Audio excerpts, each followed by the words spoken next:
Start. अस्सलाम वालेकुम। Welcome to bio forever. Dear students, आज के लेक्चर में हम बात करेंगे फूड एंड न्यूट्रिशन की, ग़िज़ा और तग़ज़िया। जैसा कि हमें सभी को पता है, ज़िंदा रहने के लिए हमें जो है तो ग़िज़ा की ज़रूरत होती है। ये हमारी बेसिक ज़रूरत है। यानी हमारे जिस्म में जो मुख्तलिफ़ किस्म के खलियात है, तमाम खलियात को तवानाई की ज़रूरत होती है। और ये तवानाई हमें कहाँ से मिलती है? ये तवानाई हमें अलग अलग ग़िज़ाओं से हासिल होती है। जैसे प्यारे बच्चों, हम सुबह उठते हैं तो हम नाश्ता करते हैं, 2 बजे खाना खाते हैं, रात में खाना खाते हैं।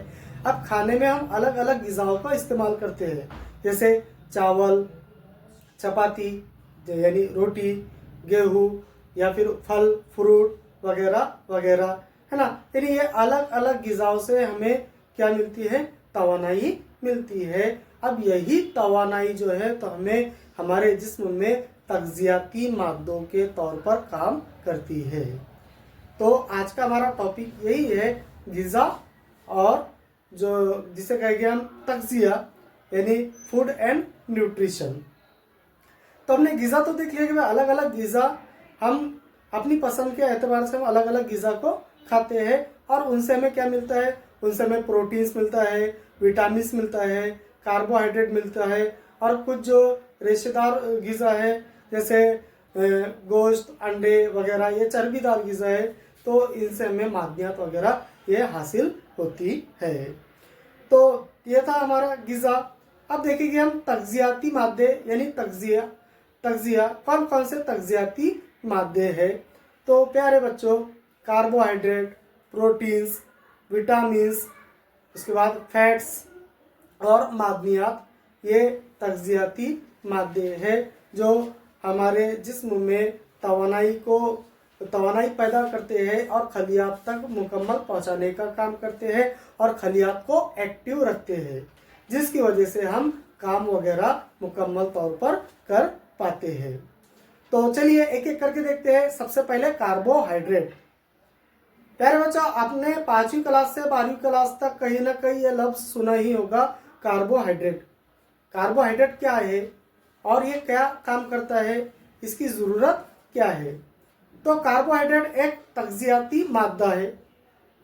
अब ये हमें कहाँ मिलता है और कैसे काम करता है? तो ये हमें ग़िज़ा से मिलता है। जैसे जब हम ग़िज़ा खा रहे हैं, खाना खा रहे हैं, रोटी खा रहे हैं, चावल खा रहे हैं, तो उससे हमें कार्बोहाइड्रेट्स मिलता है। अब ये कार्बोहाइड्रेट काम क्या करता है? तो ये कार्बोहाइड्रेट जो हम ग़िज़ा खा रहे हैं, तो जो ग़िज़ा के जो बड़े बड़े टुकड़े हैं जो स्मॉल पार्टिकल्स में जो कन्वर्ट होते हैं, तो ये कार्बोहाइड्रेट जो है तो ब्लड के साथ, खून के साथ मिलकर मुकम्मल जिस्म के जो खलियात है तो उनको तवानाई पहुंचाने का काम करता है कार्बोहाइड्रेट, जिसकी वजह से हम जो है तो रिफ्रेश रहते हैं, है ना। आपने अक्सर देखा होगा जो ज़्यादा मेहनत करते हैं, जैसे किसान मजदूर वगैरह, इनको ज़्यादा कार्बोहाइड्रेट की ज़रूरत होती है क्योंकि उनकी बॉडी ज़्यादा थकान महसूस करती है, तो उनको शिद्दत से भूख लगती है, तो उतनी क्वांटिटी में ये क्या करते हैं? कार्बोहाइड्रेट को हासिल करते हैं। तो कार्बोहाइड्रेट हमें अब ग़िज़ाओं से हासिल होता है और ये हमारे खलियात तक जो है तो तवानाई को पहुंचाने का काम करता है। अब तवानाई क्या है? जैसे जो हम खाना खा रहे हैं, खाना डाइजेस्ट होने के बाद एटीपी और एडीपी के मॉलिक्यूल्स बनते हैं। एटीपी और एडीपी एडिनोसिन ट्राइफॉस्फेट और एडिनोसिन डाइफॉस्फेट, ये जो है तो खाम तवानाई की एक शक्ल है। आपने ऑब्जर्व किया होगा कि कोई बच्चा अगर बीमार हो जाता है, कोई शख्स अगर बीमार हो जाता है, उसको चक्कर आ जाता है, तो जब हम डॉक्टर के पास जाते हैं तो डॉक्टर हमें ये नहीं कहता है कि भाई आप जो है तो बिरयानी खा लो या फिर आप खाना खा लो। डॉक्टर अपने को क्या देता है? डॉक्टर अपने को देते हैं एनर्जल देते हैं, ग्लूकोज देते हैं, फ्रुक्टोज देते हैं, खाना नहीं देते हैं। अब ये एनर्जोल, ग्लूकोज, फ्रुक्टोज ये क्या है? ये कार्बोहाइड्रेट की खाम शक्ल है, यानी ये रेडीमेड तवानाई जिसे कहेंगे हम, तो रेडीमेड तवानाई की एक शक्ल है। तो कार्बोहाइड्रेट ये था हमारा कार्बोहाइड्रेट। कार्बोहाइड्रेट के बाद है चर्बीदार अशिया, यानी ऐसे चर्बीदार अशिया या चर्बीदार ग़िज़ा, यानी ऐसी ग़िज़ा जिनमें चर्बी होती है, फैट होती है ना। जैसे मिसाल के तौर पर घी, मक्खन, दूध या दूध से बनी हुई अशिया, इनमें क्या होती है, जो इनमें जो होती है तो चिकनाहट होती है, इसमें जो इनमें जो होती है फैट्स होती है। अब ये जो अशिया है तो इन अशिया से भी, इन ग़िज़ा से भी हमें तवानाई मिलती है, लेकिन कम मिकदार में तवानाई मिलती है। यानी अगर हम इसके हमारे जिस्म की बात करें तो ये जैसे एक बालिग इंसान जो है तो दिन भर में ग़िज़ा के ज़रिए 2000 से 2500 किलो कैलोरी क्या करता है, हासिल करता है। कितनी? 2000 से 2500 कैलोरीज ये हासिल करता है।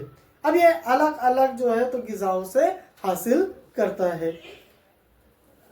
उसके बाद है प्रोटीन्स। अब प्रोटीन्स हमें किन से मिलते हैं, कौन सी ग़िज़ा से मिलते हैं, और प्रोटीन्स का हमारे जिस्म में क्या काम है। तो प्यारे बच्चों, प्रोटीन्स जो है हमारे जिस्म में जो टूट फूट होती है, यानी कि खलियात की जो टूट फूट होती है, तो खलियात की मरम्मत करने के लिए प्रोटीन इस्तेमाल किया जाता है। और प्रोटीन हमें मिलता है सब्जियों से, सब्जियों में मिलता है हमें, दूध में मिलता है ना, या फिर और दूसरी ग़िज़ाओं में हमें प्रोटीन्स, ग़िज़ाओं से हमें प्रोटीन्स हासिल होता है। तो प्रोटीन्स जो है तो हमारे जिस्म के अंदर खलियात की टूट फूट के लिए मरम्मत का काम करता है। इसके अलावा प्रोटीन जो है तो नशोनुमा के लिए भी रेस्पॉन्सिबल है, जिम्मेदार है। यह था हमारा प्रोटीन्स। पहले हमने देखे कार्बोहाइड्रेट्स, उसके बाद देखे हमने जो चर्बीदार ग़िज़ा, फैट्स वगैरह, उसके बाद प्रोटीन्स। अब प्रोटीन्स के बाद है मादनियात और विटामिन्स। प्यारे बच्चों, मादनियात और विटामिन्स हमें हमारे जिस्म में कुदरती तौर पर एंटीबॉडी पाई जाती है, जो कुव्वते मदाफ़ियत जिसे हम कहते हैं। तो ये हर सेकंड में जो है तो कुदरती तौर पर तैयार होती है और ये दिफा का काम करती है। दिफा से मतलब कि जो बैरूनी जरासीम हमारे जिस्म में दाखिल हो रहे हैं तो उन जरासीम को क्या करती है, वो जिस्म के बाहर करने का काम करती है। इसके अलावा हमारे जिस्म में जो मादनियात है, जैसे मिसाल के तौर पर आयोडीन्स, उसके बाद कैल्शियम वगैरह वगैरह, ये मादनियात हमारे लिए ज़रूरी है और ये क्या काम करती है वो भी हम देखेंगे। जैसे मिसाल के तौर पर आयोडीन हमें समंदर से हासिल होने वाली ग़िज़ा में आयोडीन मिलता है, जैसे हम नमक में, उसके बाद मछलियों में वगैरह वगैरह, इससे हमें क्या मिलता है, आयोडीन मिलता है। अब अगर हमारे जिस्म में आयोडीन की कमी होगी तो उससे बीमारी लाहक होगी, और उससे कौन सी बीमारी लाहक होगी, उससे बीमारी लाहक होगी घेंघे की। उसके बाद है कैल्शियम। अब कैल्शियम भी क्या है, अब कैल्शियम भी एक किस्म का मादनियात है। अब हमारे जो दांत है और हमारे जिस्म में जो हड्डियां है, तो दांत को मजबूती के लिए, हड्डियों को मजबूती के लिए कैल्शियम है। अब कैल्शियम हमें किससे मिलता है, मुख्तलिफ किस्म की सब्जियों से मिलता है, ये उसके जराए है। उसके अलावा दूध से मिलता है, या दूध से बनी चीजों से हमें कैल्शियम हासिल होता है। अब कैल्शियम की कमी से क्या होगा, कैल्शियम की कमी से दांत जो है तो कमजोर हो जाएंगे, हड्डियां कमजोर हो जाएगी, है ना। तो ये था हमारे मादनियात और विटामिन। अब अलग अलग किस्म के विटामिन है, जैसे vitamin A, vitamin B, vitamin C और विटामिन डी।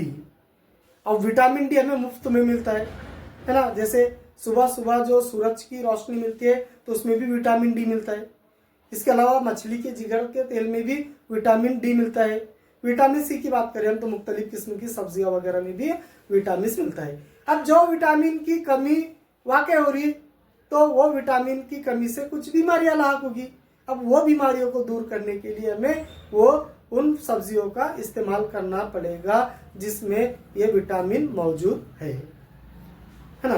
तो प्यारे बच्चों, आज हमने देखे ग़िज़ा और तग़ज़िया और तग़ज़ियाती मादे में हमने देखे कार्बोहाइड्रेट, प्रोटीन्स, फैट्स, उसके बाद देखे हमने जो है तो मादनियात और विटामिन। उम्मीद करता हूँ कि ये वीडियो आपको पसंद आया होगा। ऐसी ही वीडियो देखने के लिए हमारे चैनल को सब्सक्राइब ज़रूर करें। Thank you.